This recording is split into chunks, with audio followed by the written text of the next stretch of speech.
जय श्री राम। श्री रामचरितमानस के बालकांड के दोहा नंबर 105 से आगे। हरि हर विमुख धर्म रति नाही, ते नर तह सपने हो नहीं जाही।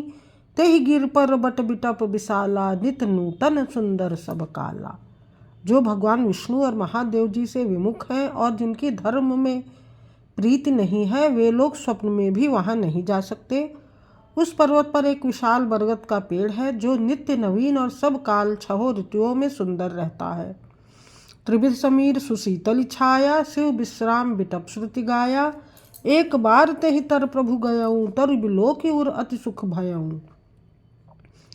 वहाँ तीनों प्रकार की शीतल मंद और सुगंध वायु बहती रहती है और उसकी छाया बड़ी ठंडी रहती है।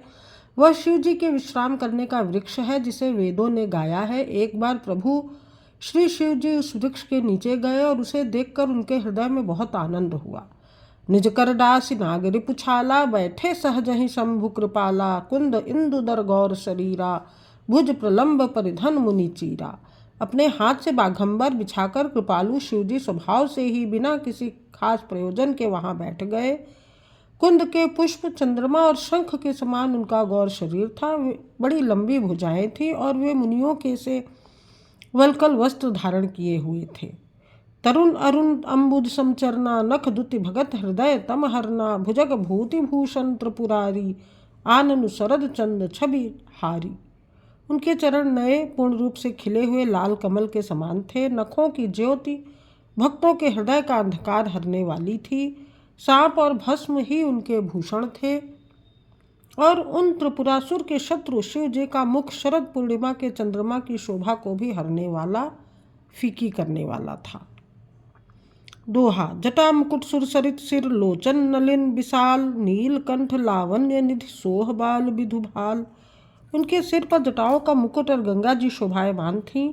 कमल के समान बड़े बड़े नेत्र थे। उनका नीलकंठ था और वे सुंदरता के भंडार थे। उनके मस्तक पर द्वितीया का चंद्रमा सुशोभित था। बैठे सोह काम रिपु कैसे, धरी शरीर शांत रसु जैसे। पार्वती भला अवसर जानी, गई शंभु पहि मातु भवानी। कामदेव के शत्रु शिवजी वहां बैठे हुए ऐसे शोभित हो रहे थे मानो शांत रस ही शरीर धारण किए बैठा हो। अच्छा मौका जानकर शिव पत्नी माता पार्वती जी उनके पास गईं। जान प्रिया आदरु अति कीन्हा, बाम भाग आसनु हरि दीन्हा। बैठी शिव समीप हर्षाई, पूरब जन्म कथा चित आई। अपनी प्यारी पत्नी जानकर शिव जी ने उनका बहुत आदर सत्कार किया और अपनी बाईं ओर बैठने के लिए आसन दिया। पार्वती जी प्रसन्न होकर शिव जी के पास बैठ गईं। उन्हें पिछले जन्म की कथा स्मरण हो आई। पति हिय हेतु अधिक अनुमानी, बिहसी उमा बोली प्रिय बानी। कथा जो सकल लोक हितकारी, सोई पूछन चह शैल कुमारी। स्वामी के हृदय में अपने ऊपर पहले की अपेक्षा अधिक प्रेम समझकर पार्वती जी हंसकर प्रिय वचन बोली। याज्ञवल्क्य जी कहते हैं कि जो कथा सब लोगों का हित करने वाली है उसे ही पार्वती जी पूछना चाहती हैं। विश्वनाथ मम नाथ पुरारी, त्रिभुवन महिमा विदित तिहारी। चर अरु अचर नाग नर देवा, सकल करहि पद पंकज सेवा। पार्वती जी ने कहा, हे संसार के स्वामी, हे मेरे नाथ, हे त्रिपुरासुर का वध करने वाले, आपकी महिमा तीनों लोकों में विख्यात है। चर अचर नाग मनुष्य और देवता सभी आपके चरण कमलों की सेवा करते हैं। दोहा। प्रभु समरथ सर्वज्ञ शिव, सकल कला गुण धाम। जोग ज्ञान वैराग्य निधि, प्रणत कल्पतरु नाम।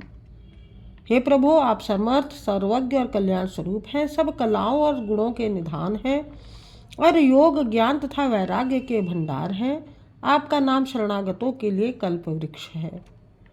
जो मोह पर प्रसन्न सुख राशि, जानिए सत्य मोहि निज दासी। तो प्रभु हरहु मोर अज्ञाना, कही रघुनाथ कथा विधि नाना। हे सुख की राश, यदि आप मुझ पर प्रसन्न हैं और सचमुच मुझे अपनी दासी या अपनी सच्ची दासी जानते हैं तो हे प्रभु, आप श्री रघुनाथ जी की नाना प्रकार की कथा कहकर मेरा अज्ञान दूर कीजिए। जासु भवन सुर तर तर होई, सही की दरिद्र जनित दुख सोई। शशि भूषण हृदय विचारी, हरहु नाथ मम मति भ्रम भारी। जिसका घर कल्प वृक्ष के नीचे हो वह भला दरिद्रता से उत्पन्न दुख को क्यों सहेगा। हे शशिभूषण, हे नाथ, हृदय में ऐसा विचार कर मेरी बुद्धि के भारी भ्रम को दूर कीजिए। प्रभु जय मुनि परमारथवादी, कहाँ राम कहु ब्रह्म अनादि, शेष शारदा वेद पुराना, सकल करहि रघुपति गुण गाना। हे प्रभु, जो परमार्थ तत्व ब्रह्म के ज्ञाता और वक्ता मुनि हैं, वे श्री रामचंद्र जी को अनादि ब्रह्म कहते हैं और शेष सरस्वती वेद और पुराण सभी श्री रघुनाथ जी का गुण गाते हैं।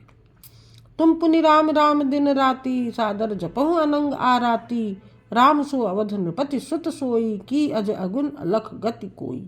और हे कामदेव के शत्रु, आप भी दिन रात आदर पूर्वक राम राम जपा करते हैं। ये राम वही अयोध्या के राजा के पुत्र हैं या अजन्मा निर्गुण और अगोचर कोई और राम है। दोहा।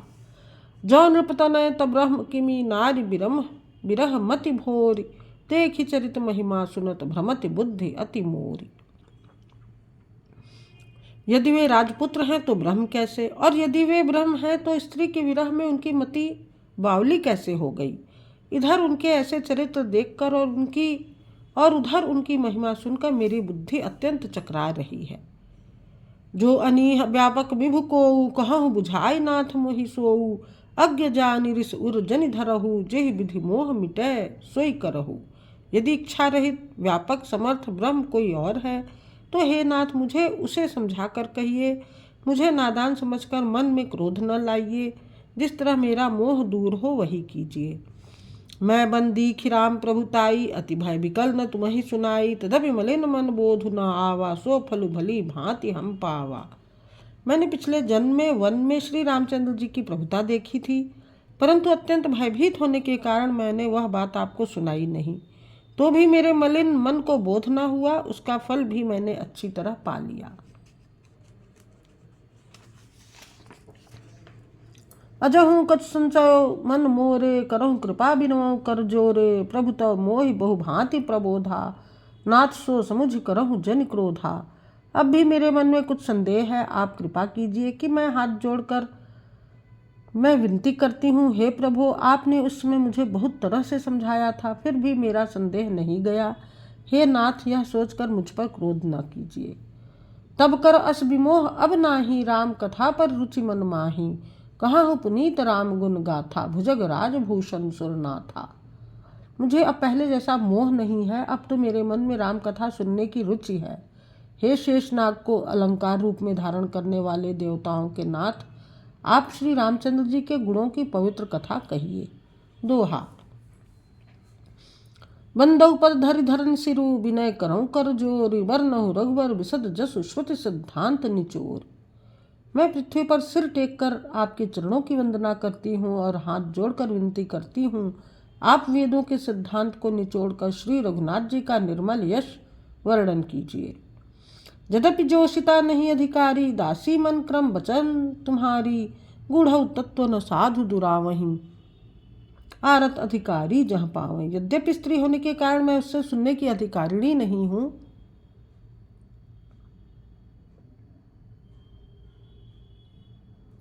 तथापि मैं मन वचन और कर्म से आपकी दासी हूँ। संत लोग जहाँ आर्थ अधिकारी रहते हैं, वहाँ गूढ़ तत्व भी उससे नहीं छिपाते।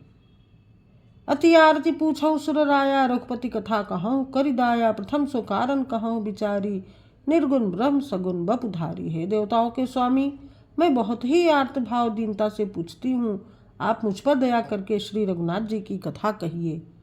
पहले तो वह कारण विचार कर बतलाइए जिससे निर्गुण ब्रह्म सगुण रूप धारण करता है। पुनि प्रभु कहूँ राम अवतारा, बाल चरित पुनि कहूँ उदारा, कहूँ जथा जानकी विवाही, राज तजा सो दूषण काही। फिर हे प्रभु, श्री रामचंद्र जी के अवतार जन की कथा कहिए तथा उनका उदार बाल चरित्र कहिए। फिर जिस प्रकार उन्होंने श्री जानकी जी से विवाह किया वह कथा कहिए, और फिर यह बतलाइए कि उन्होंने जो राज्य छोड़ा सो किस दोष से।